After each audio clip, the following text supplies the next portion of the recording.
राज्यात निवडणूक पार पडली आणि सगळ्यांचं लक्ष आता निवडणूक निकालाकडे लागलंय।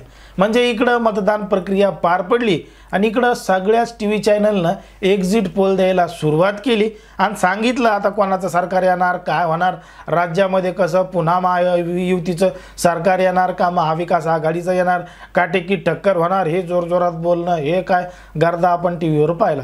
पण मात्र खरंच राज्यामध्ये काय होणार आहे, कोणाचं सरकार येणार आहे आणि कोण पराभूत होणार आहे हे आपण अगदी सविस्तरपणे आपल्या गावरान विश्लेषकच्या माध्यमातून पाहणार आहोत। जर आपण पाहिलं तर निवडणूक प्रक्रिया पार पडल्यानंतर अनेकांना उत्सुकता लागते, ती म्हणजे निवडणूक निकालाची। मग निवडणूक निकालाची उत्सुकता लागलेली असताच त्या दिवशी मतदान पडलं त्या दिवशी एक्झिट पोल यायला सुरुवात होतात। मग एक्झिट पोल खरे असतात का, असतात तर किती टक्के खरे असतात आणि खरंच तसं होतं का, मागून आपण याच्यावर सविस्तर चर्चा करणार आहोत। पण जर तुम्ही अजूनही आपलं चॅनल सबस्क्राईब केलं नसेल तर लगेच सबस्क्राईब करून घ्या आणि बाजूला असणाऱ्या बेल नोटिफिकेशनला सुद्धा ऑन करायला विसरू नका।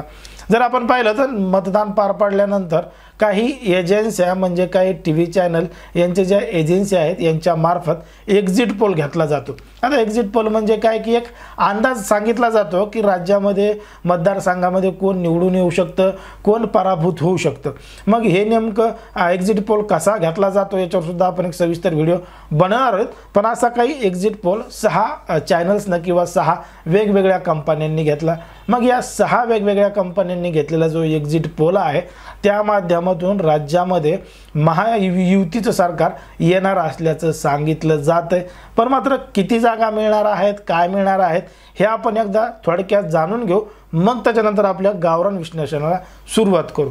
जर आपण पाहिलं तर रिपब्लिक तर्फे एक्झिट पोल घेण्यात आला होता, त्यामध्ये महायुतीला 137 ते 157 जागा मिळतील असा अंदाज आहे, तर महाविकास आघाडीला 126 ते 146 जागा मिळतील असं रिपब्लिक यांच्या वतीनं सांगण्यात आलं आहे। त्यानंतर चाणक्यकडून त्यांचा एक्झिट पोल सांगण्यात आला आहे आणि त्यामध्ये महायुतीला 152 ते 160 जागा दाखवण्यात आल्यात आणि महाविकास आघाडीला 130 ते 138 जागा दाखवण्यात आल्यात।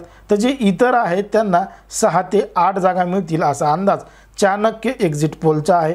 त्यानंतर आहे पी मार्कच्या एक्झिट पोलनुसार महाराष्ट्रामध्ये महायुतीला 137 ते 157 जागा मिळतील, तर महाविकास आघाडीला 126 ते 146 जागा मिळतील आणि जे इतर आहेत, अपक्ष आहेत किंवा अन्य आहेत यांना 2 ते 8 जागा मिळतील असा पी मार्कचा एक्झिट पोल आहे। आणि त्यानंतर एक्झिट पोल आहे पीपल्स प्लसचा, यांनी सांगितलं आहे की महाराष्ट्रामध्ये महायुतीला 175 ते 195 जागा मिळतील आणि महाविकास आघाडीला 85 ते 112 जागावर समाधान मानावं लागेल आणि जे इतर आहेत त्यांना 7 ते 12 जागा मिळतील असा पीपल्स प्लसचा एक्झिट पोल आहे।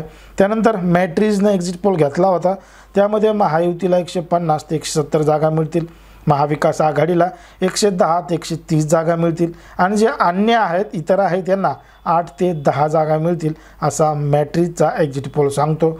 आणि लोकशाही मराठी रुद्रनं एक्झिट पोल घेतला होता, त्यामध्ये महायुती 128 ते 142 जागांवर निवडून येऊ शकते, तर महाविकास आघाडी 125 ते 140 जागांवर निवडून येऊ शकते असा लोकशाही मराठी रुद्रचा एक्झिट पोल आहे। आणि जे इतर आहेत ते 18 ते 23 जागांवर निवडून येतील असं लोकशाही मराठी रुद्रनं त्यांच्या एक्झिट पोलच्या माध्यमातून सांगितलेलं आहे। आता हे जे एक्झिट पोल आहेत ते कशा पद्धतीनं घेतले जातात, खरंच ते खरे ठरतात का याचा जर आपण विचार केला तर नक्कीच एक्झिट पोल हे 70 ते 80% प्रमाणात खरे ठरतात, 100% खरे ठरत नाहीत।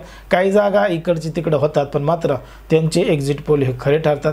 मागच्या काही काळामधला जर आपण इतिहास पाहिला तर नक्कीच एक्झिट पोलनं ज्या पद्धतीनं सांगितलं होतं त्याच पद्धतीनं झालेलं आहे। अगदी आपण 2024च्या लोकसभा निवडणुकीचा विचार केला तर या लोकसभा निवडणुकीमध्ये सुद्धा मराठवाड्यामध्ये भाजपचा सुपडा साफ होईल असं सांगण्यात आलं होतं आणि त्याच पद्धतीनं झालं। फक्त छत्रपती संभाजीनगर जागा, एक जागा जी दाखवण्यात आली होती ती जागासुद्धा त्या ठिकाणी आलेली आहे पण ती त्या ठिकाणी दाखवली नव्हती, अशा सुद्धा चुका आहे एक्झिट पोलच्या माध्यमातून आपला होताना दिसतात। त्यामुळे एक्झिट पोल 100% खरा नसतो, 70-80% एक्झिट पोल बरोबर असतो।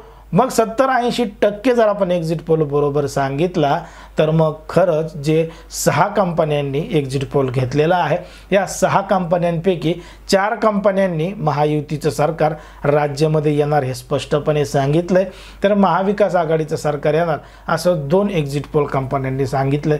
मग क्वांटिटी जास्त महायुतीची आहे।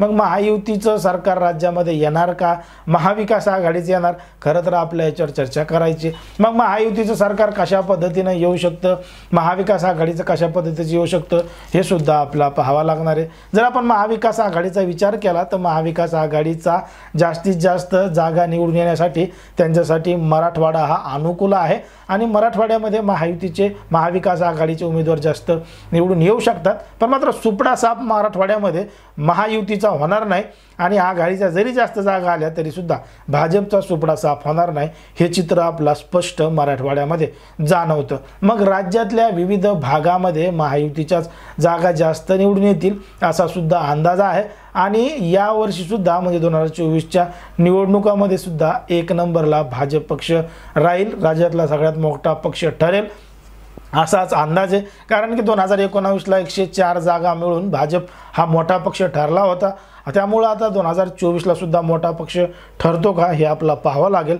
पण मात्र 104 जागा 19ला मिळाल्या होत्या, त्या जागा आता 104 न राहता कमी होतील असा सुद्धा अंदाज या एक्झिट पोलच्या माध्यमातून दाखवलेला आहे। आणि इकडे महाविकास आघाडीचा जर आपण विचार केला तर महाविकास आघाडीच्या जागा हा 150च्या आसपास किंवा 140च्या आसपास येऊ शकतात असंच आपल्याला चित्र दिसतं। आता हे काय जे एक्झिट पोल आहेत हे आहेत यावरून आपल्याला वाटतं की भाजपचं किंवा महाविकास आघाडीचं सरकार येईल। पण मात्र आपल्या गावरान विश्लेषणानुसार मागच्या 1.5 वर्षापासून आपण जे मतदारसंघामध्ये फिरतो, विविध लोकांशी चर्चा करतो, याच्या माध्यमातून आपलं वाटतं की राज्यामध्ये स्पष्टपणे बहुमत येणार नाही। म्हणूनच कुठंतरी जे सत्ताधारी पक्ष आहेत किंवा विरोधी पक्ष आहेत यांच्याकडून आता जे अपक्ष उमेदवार आहेत जे निवडून येण्याचे चान्सेस आहेत यांच्यासोबत संपर्क साधण्याचा कार्यक्रम म्हणजे प्रयत्न सुरू झालेले आहेत। मग जर अपक्ष 8-10 म्हणजे 20च्या जवळपास जरी निवडून आले 288 पैकी तरीसुद्धा त्यांच्या बळावर सरकार स्थापन होऊ शकतं अशी सुद्धा एक शक्यता आपल्या या ठिकाणी वाटते। आणि ज्या पद्धतीनं एक्झिट पोलनं सांगितलं की महायुतीचं सरकार येईल त्या पद्धतीनं जर आलं तर मग महायुतीचं येईल आणि ज्या पद्धतीनं जर महाविकास आघाडीचं सरकार येणार असेल तर त्यांना नक्कीच अपक्षाचा साथ घ्यावा लागेल असं चित्र आपला या संपूर्ण प्रकरणावरून लक्षात येतं। आता एक्झिट पोल नेमके कसे घेतले जातात, काय घेतले जातात, ते कोणाचा सर्वे करतात, कोणाला विचारतात याच्यावर आपण एक वेगळा व्हिडिओ बनवणार आहोत। पण मात्र या व्हिडिओला जर जास्त व्ह्यूज आले तर आपण नक्कीच तो सुद्धा व्हिडिओ बनवून आणि लवकरात लवकर तुमच्यापर्यंत ती माहिती पोहोचवण्याचा प्रयत्न करू। पण खरंच आता हे जे एक्झिट पोल आहेत त्या फक्त एक आशा अपेक्षा किंवा अंदाज आहे असं म्हणावं लागेल। खरा निकाल हा 23 तारखेलाच जाहीर होणार आहे आणि तेव्हाच कळणार आहे की नेमकं सरकार कोणाचं येणार आहे म्हणून। पण तोपर्यंत आता कुठं कोणाला दम निघते आता सगळीकडे चर्चा सुरू आहे, तशी सुद्धा चर्चा आपल्या चॅनलवर होऊन जाऊ द्या आणि तुम्हाला काय वाटतं ते कमेंटमध्ये सुद्धा सांगा। आणि अशाच पद्धतीचे नवनवीन व्हिडिओ पाहण्यासाठी आपल्या चॅनलला लगेच सबस्क्राईब करून घ्या।